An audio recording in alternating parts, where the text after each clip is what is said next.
Good morning. We're in Genesis chapter 3 still. Hopefully we get this done today. So we are just out of creation time. Man and woman, Adam and Eve, are in the garden.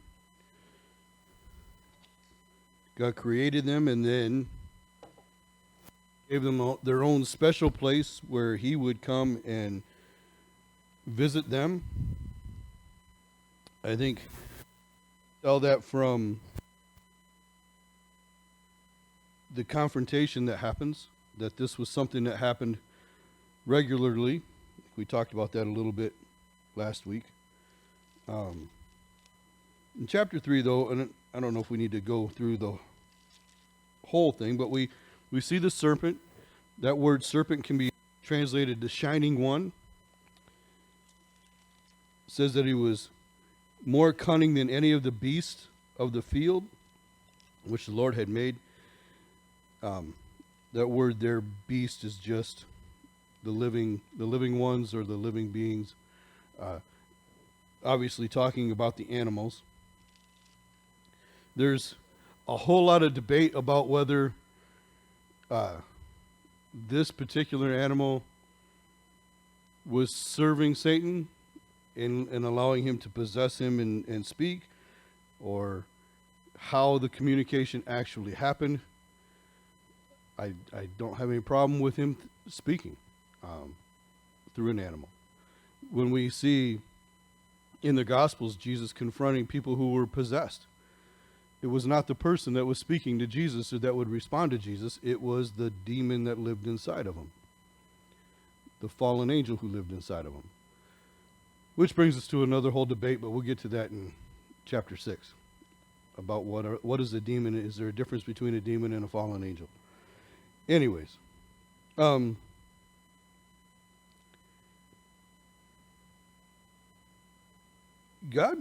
lets Balaam's donkey talk to him. So I don't think we need to make a huge deal out of this. God can create or prepare a particular animal for a particular time and let it have a particular ability that other animals like it wouldn't normally have. Right? We have Jonah being swallowed by a great fish. And then, is it a whale? Is it a fish? What was it? What possible, animal could it be? When you read the account, it says God prepared a fish to swallow Jonah. So we don't know what kind of fish it was. There should be no reason for a debate about whether it was actually a whale and they just called it a fish, or whether it was really a fish. It was prepared for that moment, for that instance, to do and accomplish God's will.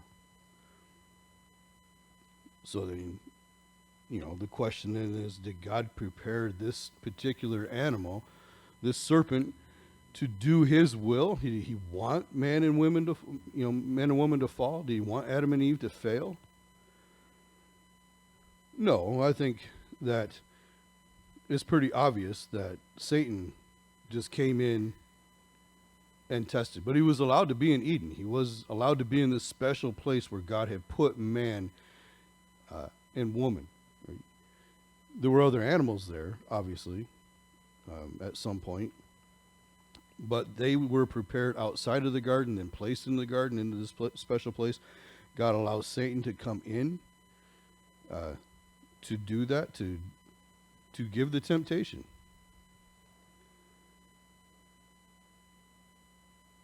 Did God know that they would fail? Yeah, he knew that they would fail. In fact, when we look through the New Testament, in Revelation and in Ephesians, it talks about God loving us from the foundation of the world. That he was the Lamb who was slain from the foundation of the world. So this plan of salvation was made before the fall happened. It wasn't made after. God doesn't make things up as he goes along and just interacts whenever he feels like it here and there. He is interactive in every place. That's why Romans chapter 1 can say, no man who has come into this world, there's not one single person who will stand before him on Judgment Day that'll have an excuse for not having sought him out and received him, right? For not having believed. Nobody will be able to stand in front of God and say, well, I didn't know. And you go on to read that section in Romans chapter 1, and God has made it very clear, even in his creation. So even if they don't have all 66 books of the Bible sitting in front of them, there's still no reason why they wouldn't look for God, or that they shouldn't look for God. And I believe that men worldwide will either accept or reject God. And you hear all kinds of stories about God revealing himself to men who have never seen a Bible. So that when missionaries get there, they're like, oh yeah, we know who he is. That's pretty amazing, isn't it? That they would know who he is. As the missionary begins to explain who Jesus is to them, that they already know. And in fact, they already know who the devil is at the same time, because anywhere that Jesus has revealed himself, I think Satan tries to come in and mess it all up and turn the message upside down and inside out, and any other way you can turn it, any way but right. So this animal took on or was possessed by Satan. And I do think that that's the thing, because this animal receives a curse. Satan doesn't receive a curse here, the animal does. Now, we wonder why, you think about it. If we saw a snake in a tree or around a tree, anywhere near where we were at, we would freak out, right? Especially if it started talking to us. I mean, most of us would run the other way from a little garter snake. And they were out yesterday. It was warm enough yesterday. They were out. The snakes were out moving around.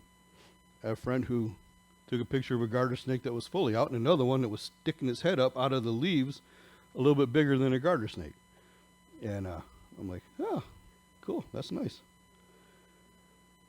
As a kid, I used to like to go out and catch them.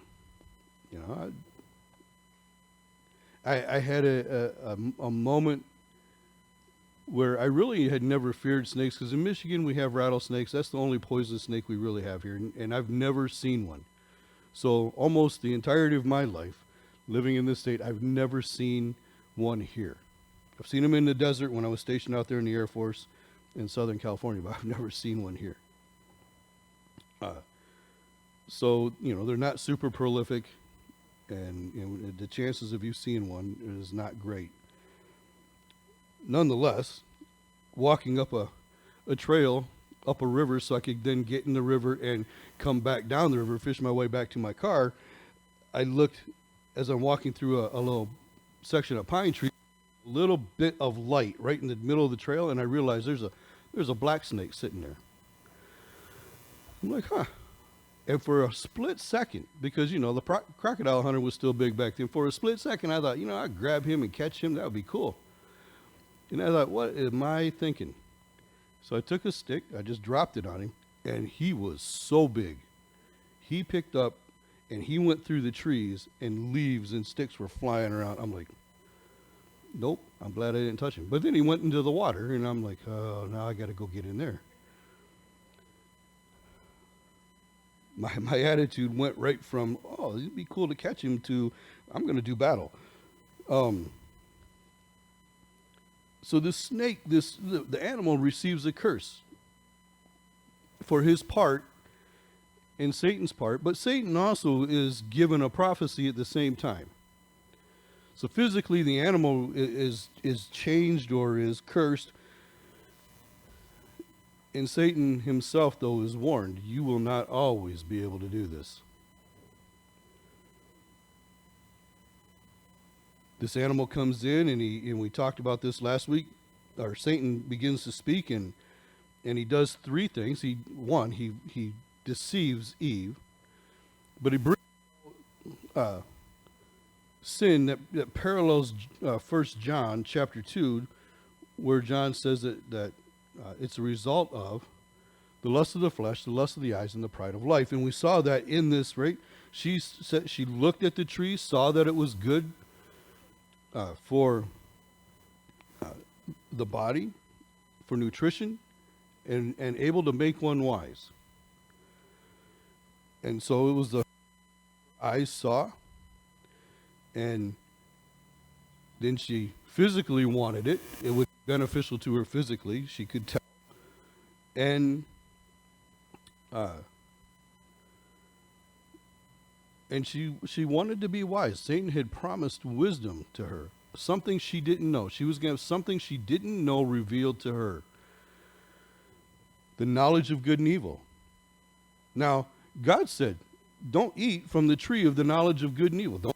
Don't eat from that tree, because if you do, you'll die. Now, Satan goes from causing doubt for God's word to flat out lying about it and twisting it. You will not surely die. You're not going to die. He's lied to you. He just doesn't want you to be like him, having your eyes open and knowing good and evil. So a promise to be more like God than she already was. So she takes from the tree, she eats the tree, and it says, and then she gave it to her husband. And he took it and he ate it.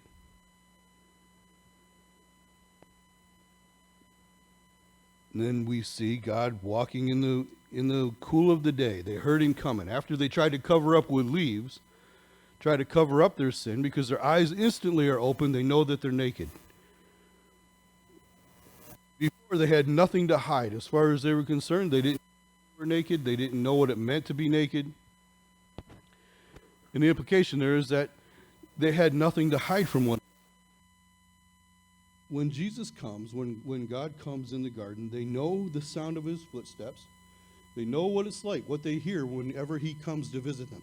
So I believe there's been some time in the garden, but not a lot of time, because there's no children involved yet.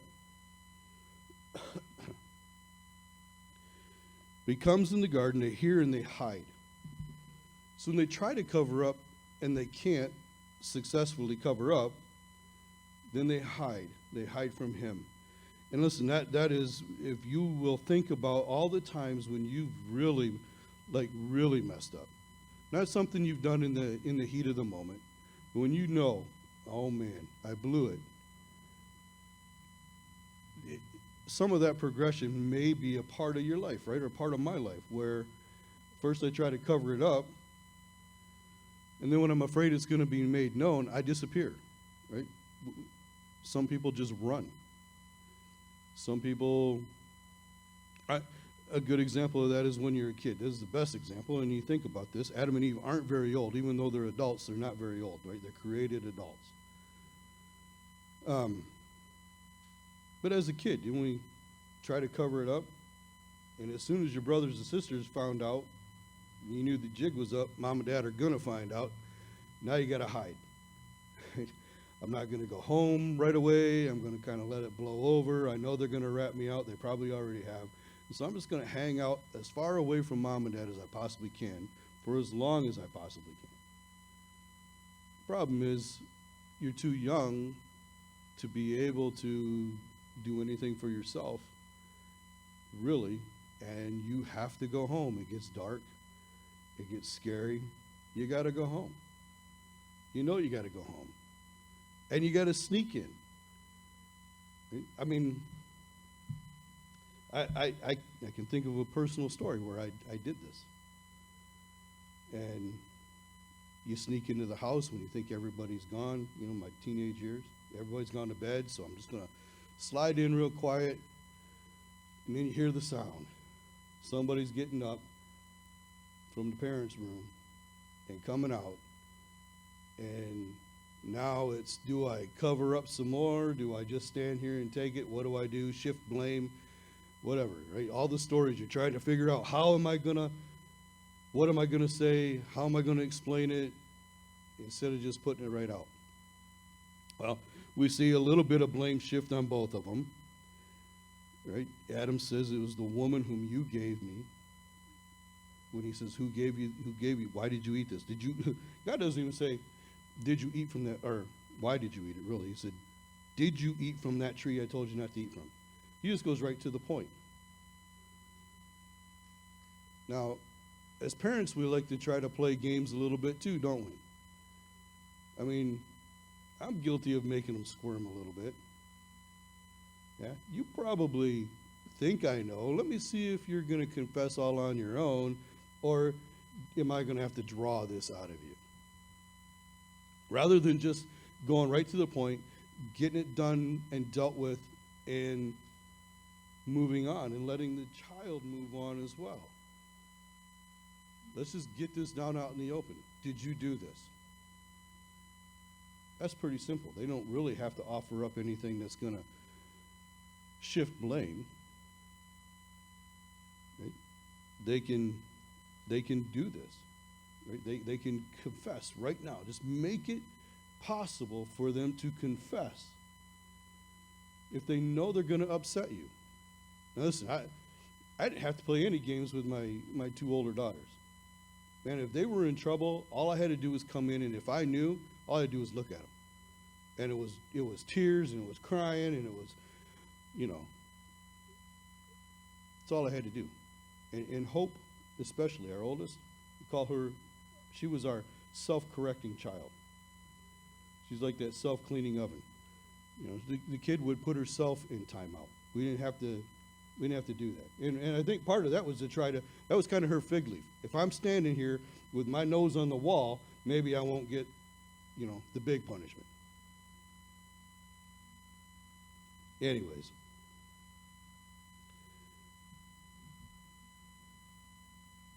So, but we saw, and I said last week, I've been guilty of what a jerk was Adam, to just right out of the box, you're going to start lying too. You're going to start blame shifting, not only to the woman, but to God himself. It's your fault, you gave her to me. Instead of, it was me. But then he gave it to me, he deceived me, he put it out in front of me. Well, actually, think about it. She doesn't say the devil made me do it. Just he deceived me. He fooled me. He got me to look. He got me to do things that I wasn't supposed to do. He inspired her to take it, but he didn't make her take it. The devil can't make us do anything. Right? We always make the choice. He has his own sin. He has his own falling, his own curse that he's going to pay for. He's not going to pay for our sin. He is not going to pay for the wicked person, the most tyrannical who's ever lived. He won't pay for that. He's going to pay for his sin. Part of his sin is deceiving the world, being a father of lies, roaming around seeking whom he may devour. His whole motive to steal, kill, and destroy is around us. But they're always going to be that representation. But to Satan himself, he says, I'm going to put enmity between you and the woman, between your seed and her seed. What is Satan's seed? Well, we're in the book of Revelation before this, and I think it's a reference to the Antichrist. I think it's a reference to anybody who's like that, but the Antichrist is one of the people that Satan possesses. Judas was the other one. And your seed. Listen, this is the prophecy of, first of all, a virgin birth and the Messiah. Between your seed and her seed. Right? Not the seed of a man. Adam's not going to have anything to do with bringing in the Messiah. That's why it had to be a virgin birth. She was,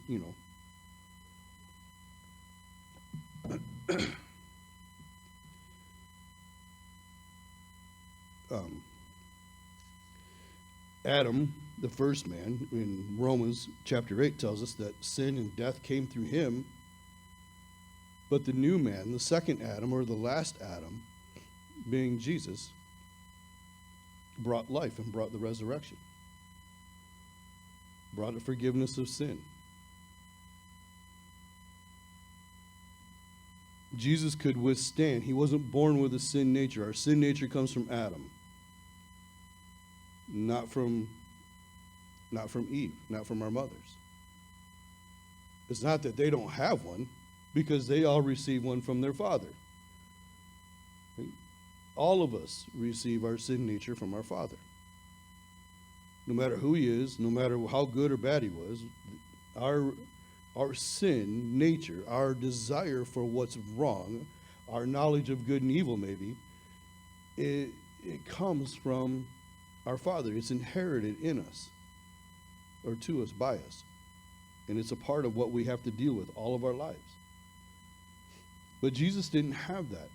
Joseph was not his father. Joseph was adoptive father, stepfather, however you want to look at it, but he was not his father, not his physical father. And so he was born without sin. He was born without that sin nature.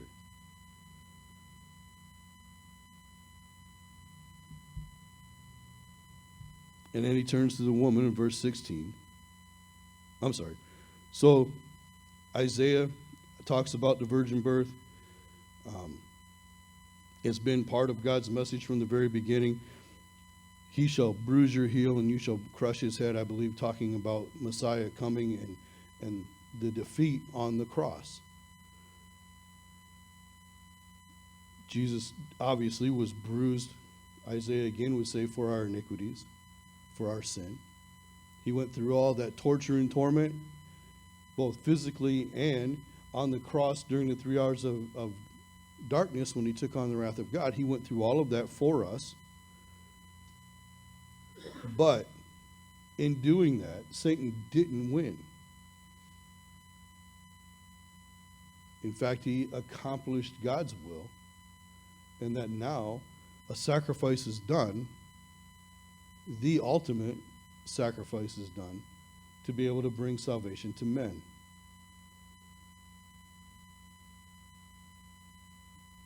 And so, it reads here in the New King James, he'll bruise your head, but you will bruise his heel. To me, it's more like he crushed your head. And all of the horrific picture that we have of Jesus being beaten and nailed to the cross, all of that is literally only a bruise.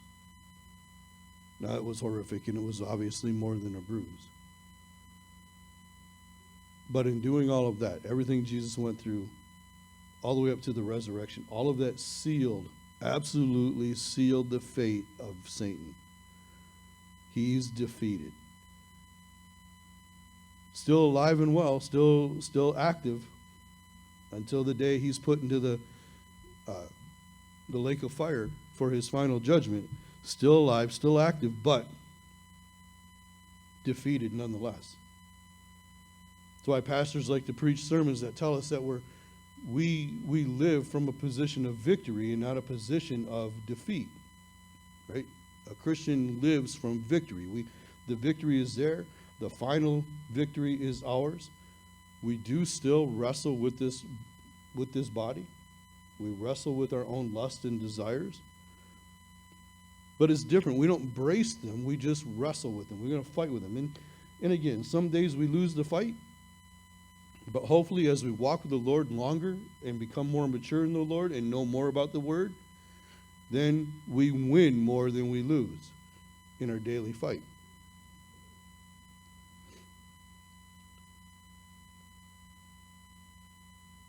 In the times that we win, we remember that God is with us and we're not doing it by ourselves. The times we lose is when we're trying to take this on by ourselves.